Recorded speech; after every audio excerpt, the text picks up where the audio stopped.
स्वागत छ तपाईहरुलाई हाम्रो युट्युब च्यानलमा। म मदन। आज म तपाईहरु माझमा नेपाली युनिकोडको बारेमा केही कुराहरु लिएर आइरहेको छु। नर्मली हामीले नेपाली युनिकोड युज गर्दाखेरि itk.org.np मा गएर डाउनलोड गर्छौं। त्यसमा हामीले दुई किसिमको युनिकोडहरु पाउँछौं। एउटा नेपाली युनिकोड ट्रेडिसनल र अर्को नेपाली युनिकोड रोमनाइज्ड। यो भन्दा पृथक युनिकोड मैले तपाईहरु माझमा लिएर आएको छु। यसमा तपाईलाई मैले देखाउने छु कसरी इन्स्टल गर्ने र कसरी युज गर्ने भन्ने कुरा। योसँग सम्बन्धित युनिकोड नेपाली युनिकोड रोमनाइज्ड र भाषाइन्डिया नेपाली युनिकोड र Google input tools Nepali input tools हो। यसको बारेमा म तपाईहरुलाई देखाउन गइरहेको छु।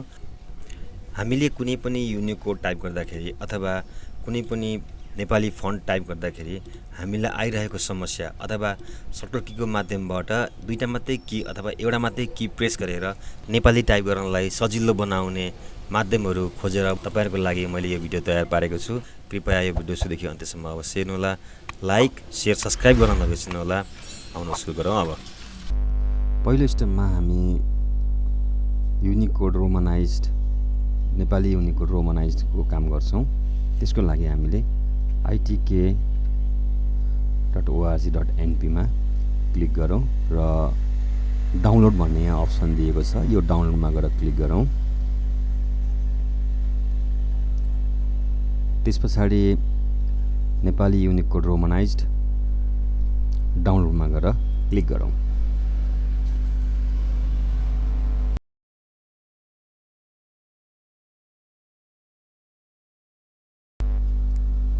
डाउनलोड भइसकेको छ।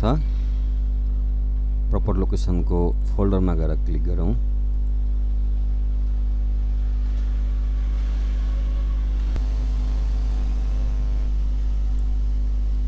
नेपाली रोमनाइज्डलाई राइट क्लिक गरेर एक्सट्र्याक्ट हियरमा क्लिक गरौँ र यो यहाँ नेपाली रोमनाइज्ड एक्सट्र्याक्ट भयो।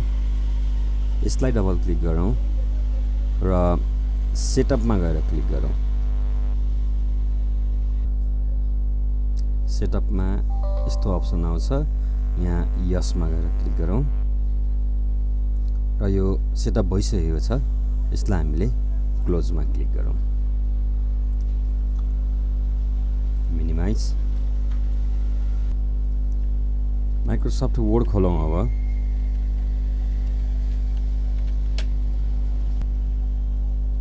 Blank document. अब हामीले टाइप गर्नु पर्दाखेरिको केसमा यतापट्टि यो इंग्लिश लेखेको ठाउँमा गएर यहाँ क्लिक गरेर नेपाली युनिकोड रोमनाइज गर्नु भए पनि हुन्छ। नभए तपाईले अल्ट र शिफ्ट गर्नु भए पनि हुन्छ। अटोमेटिकली यहाँले हेर्नुस् त चेन्ज हुन्छ।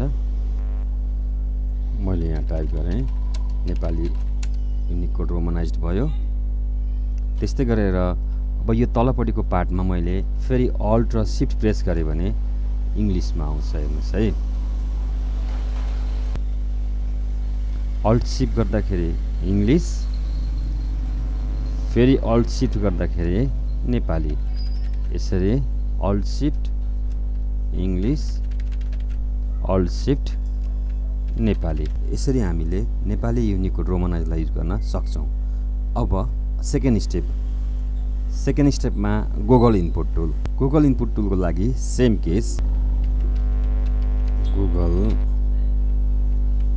इनपुट टुल्स नेपाली गरेर इन्टर गर्नुहोस्।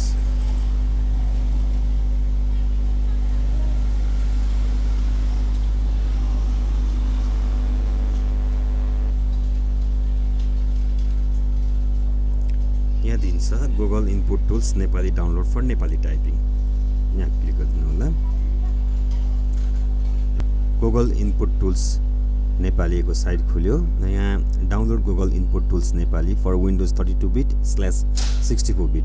यो तपाईको विन्डोज कति बिटको हो भनेर हेर्नको लागि यसलाई मिनिमाइज गरेर कम्प्युटर दिस पीसीमा गएर प्रपर्टीमा गएर क्लिक गरेर यहाँनेरि तपाईले देख्न सक्नुहुन्छ कति बिटको भनेर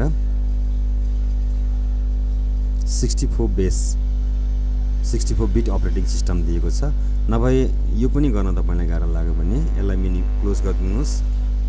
दिस पीसीमा गएर डबल क्लिक गर्नुस् र यो एरियामा गएर प्रपर्टीमा गएर क्लिक गर्नुभयो भने पनि यो के भयो 64 बिटको अपरेटिङ सिस्टम भयो। त्यस कारणले हामीले सफ्टवेयर डाउनलोड गर्दाखेरि पनि 64 बिटको नै सफ्टवेयर डाउनलोड गर्नुपर्ने हुन्छ। यसलाई क्लोज गरिदिउँ र यसको अब लास्टमा आएर हेर्नुहोस् download Google input tools Nepali full offline installer, यहाँनिर download Google input tools Nepali offline installer, यहाँ गएर क्लिक गरिदिनु होला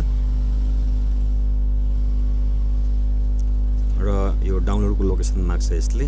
मैले डेस्कटपलाई सिलेक्सन गरेको छु र यहाँ गएर सेभ गरिदिनुहोस्। यो डाउनलोड भइसकेको छ। यहाँनिर देख्न सक्नुहुन्छ तपाईँले गुगल इनपुट टुल्स भनेर, यसलाई डबल क्लिक गरिदिनुहोस्, प्रपर लोकेसनमा खुल्छ र सेम यसलाई पनि सेम अघि गरे जस्तै एक्सट्र्याक्ट हेयरमा गएर क्लिक गरिदिनु होला र गुगल इनपुट टुल्स एक्सट्र्याक्ट भएको छ, यसलाई पनि डबल क्लिक गरिदिनुहोस् र यहाँ गुगल इनपुट टुल्स एउटा दिएको छ र अर्को गुगल इनपुट नेपाली दिएको छ। हामीले यसलाई गुगल इनपुट नेपालीलाई डबल क्लिक गरौँ र यसमा क्लिक गरिदिउँ। यो इन्स्टल हुन मानेन। सबैभन्दा फर्स्टमा यो तलकोलाई इनपुट टुल्सलाई क्लिक गरौँ, यस गरौँ र फिनिसमा क्लिक गरौँ। अब फेरि माथि गएर Google input Nepali double click गरौँ, अब यस गरौँ। अब यहाँ ल्याङ्ग्वेज अर्को जोडियो, यसलाई क्लोज गरिदिउँ र यसलाई पनि क्लोज गरिदिउँ, यसलाई मिनिमाइज गरौँ, स्विच टु, यहाँ अरू पनि आएको भएर यसरी अप्सन दिएको छ। तपाईँले यसलाई आफ्नो किबोर्ड अनुसारले पनि यहाँबाट एडभान्स की सेटिङमा प्रेस सिफ्ट की भनेको छ, यो सिफ्ट कीमै हामीले यसलाई युज गरौँ र सर्टकट की के राख्ने यसको अल्टरनेटिभमा यहाँबाट हामीले सिलेक्सन गर्न सकिन्छ। Alt+1 गर्ने, यसलाई ओके गरिदिनुहोस्। यो इङ्ग्लिसलाई चाहिँ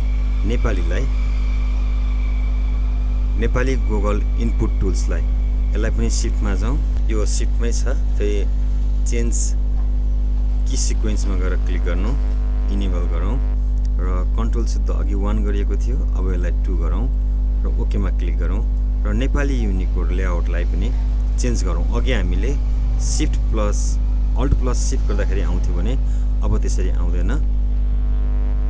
अल्ट गरौँ, सरी कन्ट्रोल गरौँ र 3 गरौँ, 1 2 3। यहाँनिर देख्न सक्नुहुन्छ कन्ट्रोल 1 ले इङ्ग्लिस हुने भयो, कन्ट्रोल 2 ले नेपाली हुने भयो र कन्ट्रोल 3 ले के हुने भयो, नेपाली युनिकोड रोमनाइज हुने भयो र यसलाई एप्लाई गरेर ओके गरौँ र हाम्रो बिट्विन ल्याङ्ग्वेज चाहिँ सिफ्ट र अल्टले हुन्छ। ओकेमा क्लिक गरिदिनुहोस्। अब माइक्रोसफ्ट वर्ड खोलौँ। फेरि माइक्रोसफ्ट वर्ड अल्ट र सिफ्ट गरेर हाम्रो के हुने भयो, नेपाली आउने भयो। सेम त्यस्तै गरेर कन्ट्रोल 1 गर्दा के आउने भयो, इङ्ग्लिस आउने भयो। कन्ट्रोल 2 गर्दा मङ्गोल, कन्ट्रोल यहाँनिर यो गुगलको आउँछ। यसमा म यसलाई देखाउँछु, कन्ट्रोल 2 मदन, यसरी देखाउँछ। यहाँ गुगल इनपुट टुल्सको सबैभन्दा राम्रो पक्ष नै यही रहेको छ। जस्तै मैले यहाँ नेपाल लेखेँ भने यहाँ EPAL नेपाल, यसरी हामीले तलबाट सिलेक्सन गर्न सक्छौँ। नेपाल, HAMRO हाम्रो राम्रो, यसरी हामीले गुगल इनपुट टुल्सलाई युज गर्न सक्छौँ। अब थर्ड स्टेपमा जान्छौँ हामी। थर्ड स्टेपमा छ भाषा इन्डिया। मैले यसको साइडलाई यहाँ पेस्ट गरेँ। भाषा इन्डिया कस्तो खालको युनिकोड हो भन्दाखेरि यो माइक्रोसफ्टले नै आफै डिजाइन गरिदिएको साइट हो यो। यसमा म्याक्सिमम इन्डियन ल्याङ्ग्वेजलाई टार्गेट गरेर बनाइएको हो र यसमा नेपाली ल्याङ्ग्वेज पनि राखिएको छ। यहाँ हेर्नुहोस् त तलपट्टि नेपाली भनेर पनि यहाँ दिएको छ। त्यस कारणले मैले यो साइटलाई पनि यसमा इन्भल्भ गराएको हो। यसमा के दिएको छ भन्दा जस्तै ल्याङ्ग्वेज दिएको छ साइडमा भने यसको टपबाट हेर्दाखेरि Microsoft Indic language input tools भन्छ। त्यसमा डाउनलोडेड भर्जनहरू पनि दिएको छ, कुन भर्जनमा डाउनलोड गर्ने र कुन ल्याङ्ग्वेजमा गर्ने भन्ने दिएको छ। नर्मल्ली यहाँ तपाईँले देख्न सक्नुहुन्छ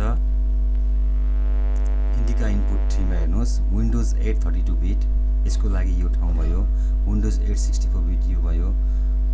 अब हामीले अघि नै मैले अगाडि देखाएको छु बिट कसरी हेर्ने विन्डोजमा भनेर, र त्यही अनुसारले चाहिँ हामीले यो नेपाली ल्याङ्ग्वेजलाई यहाँनिर डाउनलोड गर्नुपर्ने हुन्छ। यहाँ धेरै ल्याङ्ग्वेजहरू दिएको छ, हिन्दी, गुजराती, बङ्गाल सबै दिएको छ यहाँ, त्यसमा पनि नेपाली पनि यसैमा इन्क्लुड गरेको छ। त्यसकारणले यो साइटमा गएर यसको म प्रत्येक साइटको लिङ्क तलको डिस्क्रिप्सन बक्समा म दिनेछु। नेपालीमा यहाँ डाउनलोडमा गएर क्लिक गरिदिनुहोस् र यहाँ आउँछ नेपाली इनपुट 3 64 बिट, यहाँ गएर सेभमा क्लिक गरौँ र यो सेभ हुन्छ। यो सेभ हुन धेरै बेर लाग्दैन र सेम अघि नैको प्रोसेस, यसलाई पनि राइट क्लिक गरेर एक्सट्र्याक्ट गरौँ। नेपाली इनपुट 3 भन्ने आयो, यहाँ डबल क्लिक गरौँ र यसलाई पनि फेरि इन्स्टल गरौँ। नेक्स्ट गरिदिनुहोस्। सी प्रोग्राम तपाईले आफैलाई मात्रै युज गर्ने अथवा यो कम्प्युटर तपाईले मात्रै युज गर्नुहुन्छ भने जस्ट मी गरिदिनुहोस्, नभए अरू पनि युजर छ भने तपाईले एभ्रीवान गरिदिनु होला।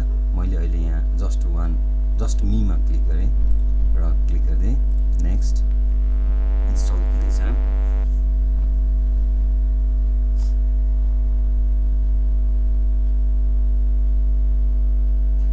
हामीसँग यहाँ नर्मल्ली 3टा ल्याङ्ग्वेजहरू भयो, यसमा क्लिक गरौँ र क्लोजमा क्लिक गरौँ। हामीसँग यहाँ 3टा language Nepali, Unicode, romanised, English भइ नै हाल्यो, गुगल इनपुट टुल्स र नेपाली इन्डिका इनपुट 3 अहिले भर्खर इन्स्टल गरेको नेपाली ल्याङ्ग्वेज नै हामीले यहाँ 3टा इन्स्टल गरिसक्यौँ। अब यसको पनि तरिका सेम त्यस्तै, मैले यसलाई क्लोज गर्दै माइक्रोसफ्ट वर्डमा गएर माइक्रोसफ्ट वर्ड खोलौँ र यसमा ल्याङ्ग्वेज मिलाउनु पर्ने केसमा यहाँ गएर ल्याङ्ग्वेज पर्फर्मेन्समा आउँ र किबोर्ड इनपुट ल्याङ्ग्वेज हटकी आउँछ, एडभान्स की सेटिङ भन्ने आउँछ। अब यहाँ कन्ट्रोल 1 सम्मको सेट भएको छ, बाँकीको सेट भएको छैन। यसलाई हामीले सेट गर्नको लागि के गरौँ, इनेबल कन्ट्रोल 1 भइसकेको छ, 2 गरौँ। त्यस्तै गरेर यसलाई यहाँ गएर की चेन्ज सेटिङमा गएर इनेबल गरेर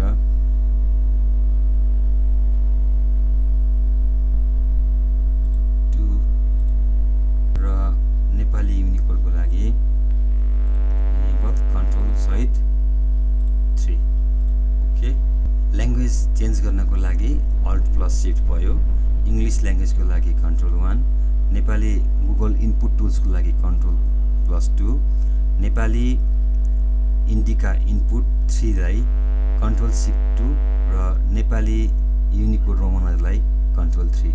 हाम्रो फरक मात्रै यहाँ किबोर्ड भनेको कन्ट्रोल शिफ्ट 2 भयो र एप्लाई गरेर ओके गरौँ, यसलाई क्लोज गरौँ र हामी कन्ट्रोल 1 गर्दाखेरि हाम्रो इङ्ग्लिस आयो, कन्ट्रोल शिफ्ट 2 गर्दाखेरि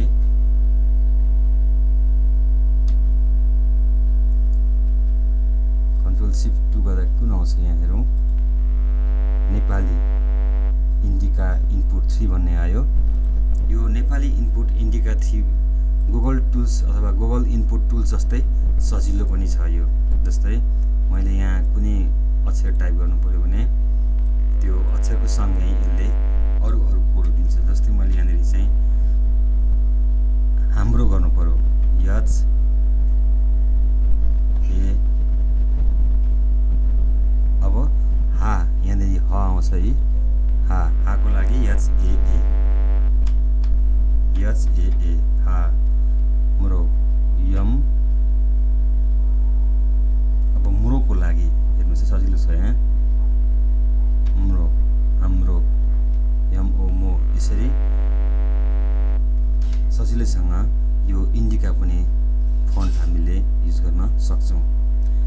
अब कन्ट्रोल 3 NEPALI नेपाली यहाँ चुज गर्न मिल्छ, इन्टर गरिदिनुहोस्, नेपाली आउँछ।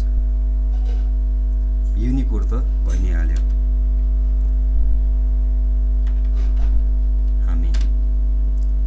यसरी हामीले 3 किसिमका युनिकोडहरू युज गर्न सक्छौँ नेपाली टाइपिङको लागि। तपाईहरुलाई कुन सहज लाग्छ त्यो चुज गर्नुहोला र त्यसरी सेटिङ मिलाउनु होला।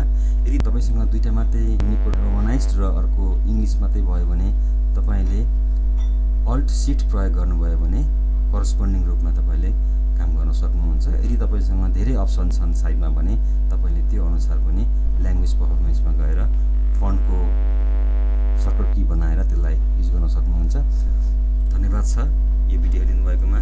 जहाँसम्म लाग्छ तपाईहरुलाई यो भिडियोले ठुलो सहयोग गर्नेछ र तपाईहरुलाई यो भिडियो हेरेर काम गर्नलाई कतिको सहज भयो अथवा तपाईहरुलाई युनिकोडको बारेमा कतिको सहज भयो मलाई कमेन्ट गर्न नबिर्सनुहोला र यो भिडियोलाई लाइक शेयर सब्स्क्राइब गर्न पनि नबिर्सनुहोला।